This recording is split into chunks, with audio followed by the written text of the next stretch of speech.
নমস্কার, কেমন আছেন সবাই? আজ সোমবার বাজে এখন সকাল 9টা। আজ হচ্ছে স্নানযাত্রা, জগন্নাথ দেবের স্নানযাত্রা আর পূর্ণিমার ভোগ হবে মন্দিরে।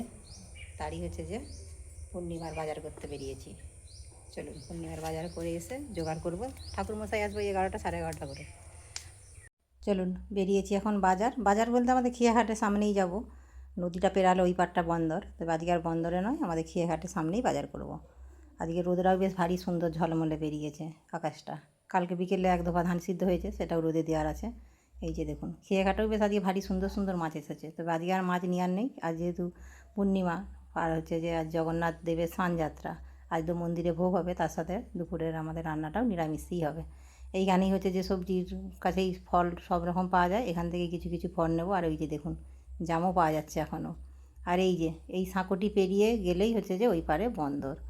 এখন এইদিকে আমাদের বাজার টুকটুক করে ভালোই বসে, মাছটাও বিশেষ করে 3-4 জন বসে। এইদিকে ঠাকুরমশাই চলে এসেছে, এদিকে তাড়াতাড়ি করে জোগাড়টাও করে নিয়ে এসি, বাজার করে সেরে রেখে এসে এইদিকে পুজো হয়ে গেলে নামের দলও চলে আসবে, তারপরে রান্না হবে। পূর্ণিমার পুজো হয়ে গেছে সম্পন্ন। এখন এই যে পঞ্চপ্রদীপের আরতিটা এখন হচ্ছে যে গোপাল মাথায় বুলিয়ে নিচ্ছে। এদিকে পুজো সম্পন্ন হতে হতে এদিকে নামের দলও এসে গেছে। একদিকে ভালোই হয়েছে, পুজোর পরেই হচ্ছে যে নামের দলের হরিলুটের পরে তারপরে হচ্ছে যে সমস্ত পুজোর কাজ সারা হয়ে গেলে এবার রান্না বান্না। আর ওই যে দেখুন ওইদিকে আবার ছোটো ছোটো দুটি গোপাল এসেছে হরিলুটের বাতাসাগুলোতে। এইদিকে আমাদের গোপাল তো রয়েইছে। এইদিকে আমাদের গোপাল বসে বসে এখন জাম গাছ লাগাচ্ছে নিচে। প্রচণ্ড হচ্ছে যে জামের চারা বেরিয়েছে, তো সেইগুলোকে তুলে তুলে এখন জাম গাছ লাগাচ্ছে। আর এই যে দেখুন এখন ছোটো ছোটো দুই গোপালে এখন হচ্ছে যে কথা হচ্ছে।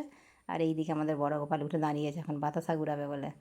দেখুন চলুন এইদিকে ওদের বাতাসা ঘুরানো দেখবো বলে আমরাও হচ্ছে যে দাঁড়িয়ে আছি, কে কী ঘুরাতে পারে। আর এই যে ওই দেখুন এদিকে বাতাসা ছড়াচ্ছে আর দুজনে ঠিক দাঁড়িয়েই আছে, একটাও বাতাসা ঘুরোচ্ছে নি। বাতাসাগুলো ফেলে দিচ্ছে, সেই দেখে ঘুরোবে কি না ঘুরোবে ভেবে চিনতে ওই যে আমাদের পুচু গোপাল একটা অনেক কষ্টে ঘুরিয়েছে। চলুন নামের দলও হয়ে গেছে, এবার গিয়ে রান্না বসাবো। আর এত রোদ বেরিয়েছে, তার সাথে গরমটাও প্রচণ্ড বাড়ছে।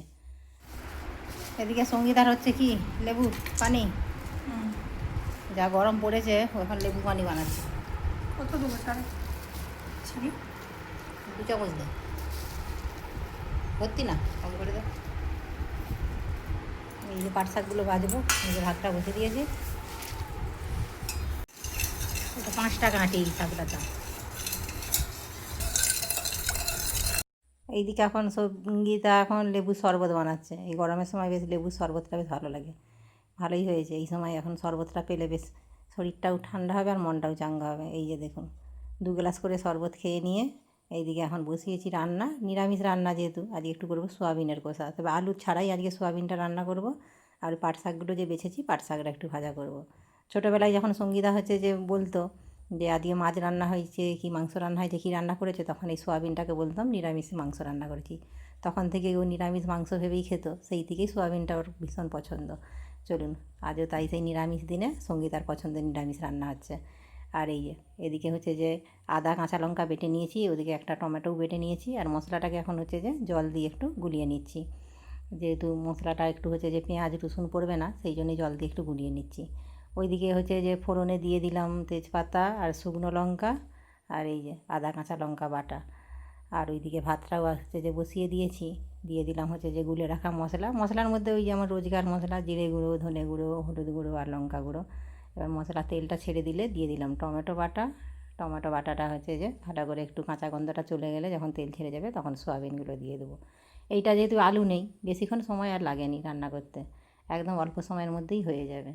চলুন আর নামানোর আগে একদম হচ্ছে যে দিয়ে দেবো একটু গরম মশলা, দিয়ে দিলাম মশলা বাটি ধোয়া জলটা দিয়ে ভালো করে একটু কষিয়ে নিলাম। চলুন এবারে জল দিয়ে দিই, এবারে জল দিয়ে একটু ফুটিয়ে নেবো। তারপরে একদম খুব বেশি যে ঝোল করবো তাও নয়, আর খুব বেশি যে শুকনো শুকনো করবো তাও নয়, একটু হালকা মাখা মাখা টাইপের করবো, তাহলেই হয়ে যাবে। চলুন এই জলটা একদম দিয়ে দিয়েছি, একটু ফুটে গেলে তারপরে একটু জলটা যখন কমে যাবে তারপরে হচ্ছে যে নামিয়ে নেবো। দিয়ে দিলাম স্বাদ মতো পরিমাণ মতো নুন। এই যে একদম হয়ে গেছে। এইবারে দিয়ে দিলাম হচ্ছে যে বেটে রাখা গরম মশলা, এবার নামিয়ে নেবো। একদম মাখা মাখা হয়েছে। চলুন এবার নামিয়ে একদম চাপা দিয়ে রেখে দিই, তারপরে শাকটা ভেজে নিলেই হয়ে যাবে। আজ আবার স্নানযাত্রা, আমাদের এখানে হচ্ছে যে রথের মেলা হয়। দেখি যদি ওয়েদার ভালো থাকে তাহলে যাব। গোপালের আবার বিকেলে পড়া আছে, ও পড়তে যাবে, পড়ে টড়ে আসলে তারপরেই নিয়ে যাব দেখতে। তারপরে হচ্ছে জগন্নাথের মেলা তো হয়, সেই জগন্নাথের যখন রথ হয় তখন হয় খাঞ্জাপুরে, কিন্তু আমাদের এখানে একটা হচ্ছে যে প্রতাপপুর পাশার গ্রাম, সেইখানেই হচ্ছে যে এই সানযাত্রা উপলক্ষে জগন্নাথ দেবেরই রথ হয়। চলুন আজকে ভাবছি যাব, গেলে আপনাদেরকেও সঙ্গে করে নিয়ে যাবো। এদিকে বসিয়ে দিয়েছি শাক ভাজা, একটু হালকা করে চাপা দিয়ে দেবো, খুব বেশিক্ষণ চাপা দিয়ে রাখিনি, একটু হালকা করে 2-3 মিনিটের মতো চাপা দিয়ে রেখেছিলাম। এই যে শাকটাও একদম মজে গেছে, এবার শুকনো শুকনো করে ঝুরঝুরে করে ভাজা করে নেবো।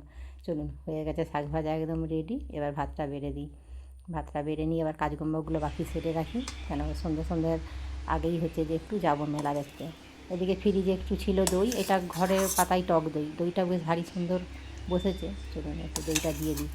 আর হচ্ছে যে সঙ্গীতা তো আবার এই দই টক দইটা পছন্দ করেনি, ওর আবার মিষ্টি দইটা ভালো লাগে, তাই এটা হচ্ছে যে গোপালকে দেবো আর আমি একটু খাবো। চলুন ভাত বাড়া হয়ে গেছে, ভাতটা এখন খেতে দিই। এই যে চারিদিকে মেঘটা ধরেছে, গোপাল এখন পড়তে যাবে, 5টা বাজে বিকেল। সকাল স্কুল কারণে এখন হচ্ছে যে ওদের সকালের পড়াগুলো বিকেলে, আবার যখন হচ্ছে যে 10টা থেকে স্কুল হবে। কী হলো? জুতো? প্রচণ্ড মেঘ ধরেছে আর মেঘ ডাকছে। চলে গেছে গোপাল পড়তে, তবে মেঘের যা অবস্থা মনে হয় না আজকে আর মেলা দেখতে যাওয়া হবে। এই যে দেখুন, তারই মধ্যে আবার ঝমঝমিয়ে নেমেছে বৃষ্টি। চলুন তাহলে ভিডিওটা তাহলে আজকে এখানেই শেষ করছি। কেমন লাগলো অবশ্যই জানাবেন। আপনারা সুস্থ থাকবেন, সাবধানে থাকবেন, দেখা হবে অন্য কোনো ভিডিওর সাথে। আর যদি ভালো লাগে একটা লাইক করে দেবেন।